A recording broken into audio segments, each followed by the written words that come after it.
O Serrano também falou sobre a questão da imagem do Alexandre de Moraes. Vamos ver juntos. A realidade é que é no plano ético mesmo que eu estou tratando aqui. Jornalista, a da atividade, eu não conheço moral, eu conheço teoria moral, eu estudei essa vida inteira. Né? Sim.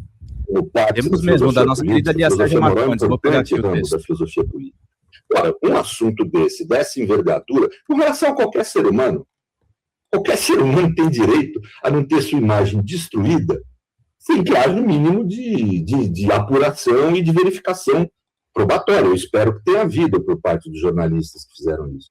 Quando se trata de um ministro supremo, é mais grave, porque o crime dele é mais grave se ele cometeu, por causa da função que ele exerce.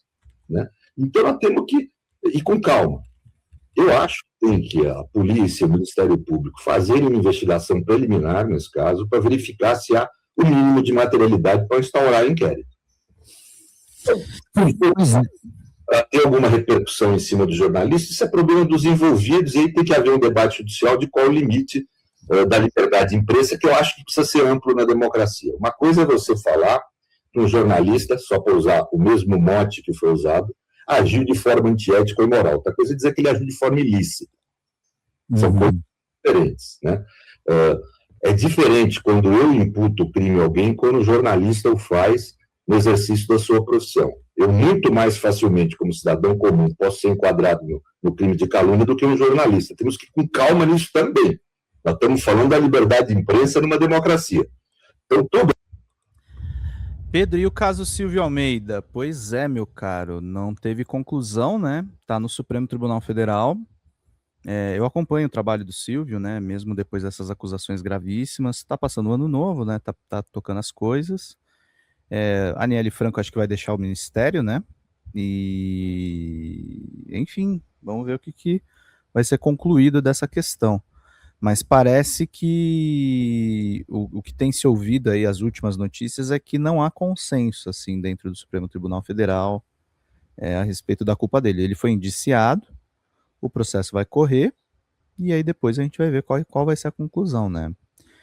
Fico triste de como aconteceu, né? Admirava o Silvio enquanto ministro, não passo pano se ele tiver qualquer culpa no cartório, mas agora é aguardar, né, gente? Tem o caso lá do Alisson Mascaro, que tem...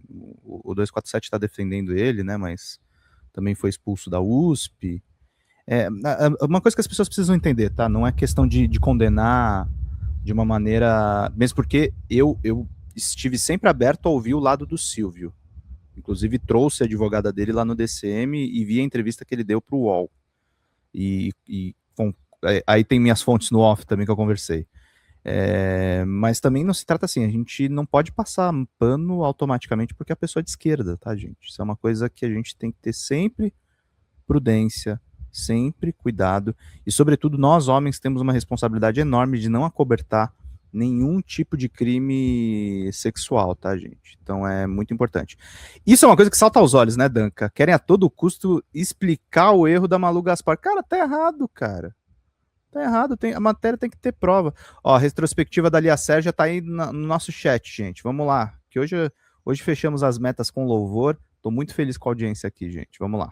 Ele exige calma, exige uma ansiedade, sabe?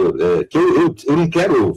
Eu escrevi um texto com a minha querida colega, a Carol Proner, onde a gente observa isso. A gente já viu isso na Lava Jato. Já vimos isso no passado, esse clima ansioso, e que só gerou distorções. Nós temos que ir com calma, né, com paciência e esperar as apurações, ver o que realmente houve. Se o ministro Alexandre cometeu o que lhe é imputado, ele tem que sair do Supremo Tribunal Federal.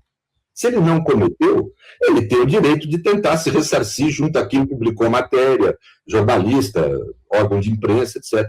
E se ele quiser, ele vai, se não, não. Né? Mas, de qualquer forma, eu acho que seria bom para o país haver uma investigação preliminar, porque não é só um jornalista falando. Eu só dei declarações logo depois que a jornalista Malu Gaspar tinha soltado a matéria, mas depois dela, outros veículos passaram a divulgar, outros jornalistas importantes. Isso exige, para mim, pelo menos, uma investigação preliminar, que é o que é adequado. Né? Agora, se não tiver fato, gente, Se não tiver consistência, me desculpe, uma coisa é a lógica do jornalismo, outra coisa são os critérios de justiça pelo qual o sistema de justiça deve funcionar. No sistema de justiça não existe, não deve existir, às vezes existe, mas não deve existir essa história de depoimento sigiloso. Não deve existir isso. Né? Quem faz uma acusação tem que fazer com os CPF embaixo, né? Porque tem que responder. Só para lembrar, a liberdade de expressão na Constituição brasileira é garantida com o limite da preservação da honra das pessoas. A própria Constituição já põe um limite muito claro, que não há em outros países, um limite muito claro na chamada liberdade de expressão no Brasil. Doutor, a gente, e fica muito claro o que o senhor disse, nós vamos com calma, nós já vimos isso acontecer no Lava Jato e tudo mais, mas o mundo... Ninguém cometeu crime ou não cometeu. Vamos verificar, vamos investigar, vamos ver. Sim, agora o mundo... O contrato é alto, é uma imoralidade. Calma, você sabe qual que é o objeto do contrato? Pois é, não, eu não entendo. Agora, eu estou dando aqui o exemplo da regulamentação da Receita. Existem contratos com grandes empresas que são assim. Um escritório centraliza e subcontrata outros, e ele fica com uma fração do valor. Eu não estou dizendo que é isso que aconteceu, pelo amor de Deus. Sim. Ser tudo explicadinho. Eu estou dizendo que é uma hipótese. Tem hipóteses aí que você não dá para presumir. Vamos com calma, vamos investigar, ué.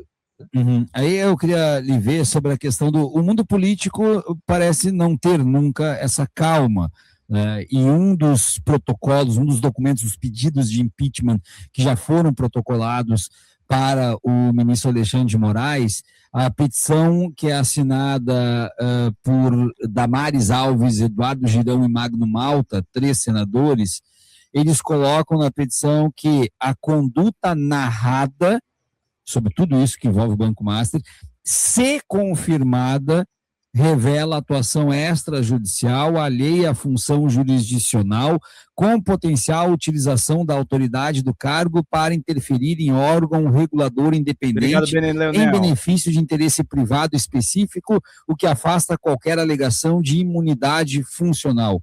Fecha aspas. Esse ser confirmada não faz com que não tenha muito sentido protocolar um pedido de impeachment através de denúncias, ou isso é praxe e até possível?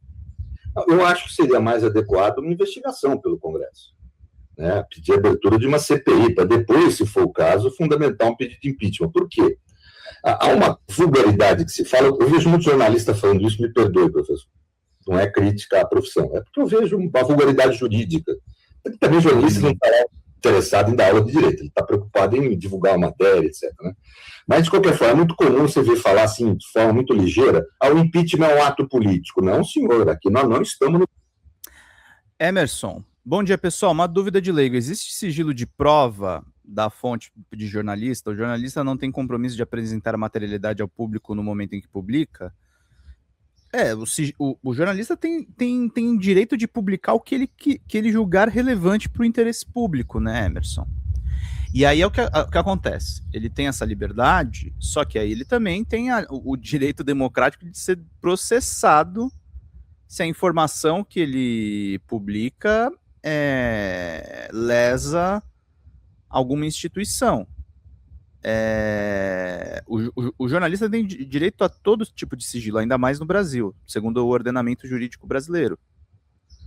Ele tem o direito ao sigilo, e aí não existe censura prévia, que essa é uma coisa avançada na nossa legislação. Mas aí depois ele tem que arcar com o que ele publica, né, gente? E aí, a Malu Gaspar, que eu saiba, não está sendo processada, mas ela está sendo escrutinado o trabalho dela, né? Está sendo criticado o trabalho dela. Eu volto a dizer, a gente está aqui criticando profissionalmente a Malu Gaspar. Eu nem conheço a moça, tá? O parlamentarismo. Eu discuti muito isso no caso Dilma. Entreguei para ex-presidente, um parecer meu, junto com outros juristas que fizeram mais ou menos no mesmo sentido. O impeachment é um ato complexo. Ele tem uma dimensão política de extrema liberdade de decisão, convivendo com uma dimensão jurídica que é vinculada e o judiciário deveria controlar. Ou seja, se de um lado o parlamento pode decidir livremente decretar impeachment ou não, havendo o crime de responsabilidade, do outro lado tem que haver o crime de responsabilidade. E não é na lei que nós vamos encontrar a definição definitiva, porque é a lei de 1950. A Constituição de 88 fala que não é crime, diz literalmente, que crime de responsabilidade, ela não fala numa inconstitucionalidade ou ilegalidade normal corrente. Ela fala que tem que haver um atentado à Constituição, ou seja, algo grave, doloso. É preciso verificar se há crime de responsabilidade para legitimar a instauração de um processo de impeachment. Ora, se não há prova, eu concordo com as conclusões do pedido. Se o ministro Alexandre fez tudo isso, é crime mesmo. E é crime de responsabilidade. É crime comum de advocacia administrativa e é crime de responsabilidade. Mas se fez, se houver prova. Quer dizer, então, é muito ansioso querer instaurar já um processo de impeachment. Fala, galera da Folha TV, não se esquece de se inscrever aqui no nosso canal para assistir programas como Folha Notícias Manhã, Folha Notícias Noite, o nosso Folha Entrevista e o nosso Barzinho das Meninas. Muitas coisas bacanas a gente acompanha por aqui e a gente precisa muito, muito do apoio de vocês para nosso trabalho jornalístico, investigativo, de curadoria de conteúdo, com vocês ajudando no nosso Pix, folhademocrata@gmail.com, ou mandando superchats, valeu demais, e os recursos financeiros, tornando-se membro do nosso canal, no nosso curso de jornalismo básico, para você ficar muito bem informado a respeito de tudo. Queridos e queridas, muito obrigado pela presença de todos vocês, vida longa e próspera. Cuidem-se, cuidem dos seus, e não esquece de se inscrever aqui na Folha TV. Até mais!